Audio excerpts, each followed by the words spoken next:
Once upon a time, there was a kind and gentle girl named Cinderella. She lived with her mean stepmother and two selfish stepsisters. They made her do all the cleaning, cooking, and washing. Her clothes were old and torn, but her heart was pure. One day, the king announced a grand ball at the palace. Every young lady in the kingdom was invited. Cinderella's stepsisters were very excited. They dressed in fancy gowns, but Cinderella was told she could not go. When her family left for the ball, Cinderella sat by the fireplace and cried. Suddenly, her fairy godmother appeared.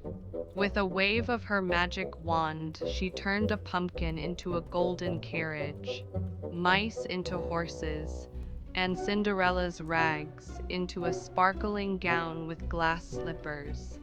"Go to the ball, dear," said the fairy godmother, "but remember, the magic ends at midnight." At the palace, Cinderella danced with the prince all night. But when the clock struck 12, she ran away, leaving one glass slipper behind. The next day, the prince searched the kingdom for the girl who fit the slipper. When he arrived at Cinderella's house, her stepsisters tried, but failed. Then Cinderella tried the slipper, and it fit perfectly. The prince married Cinderella, and they lived happily ever after.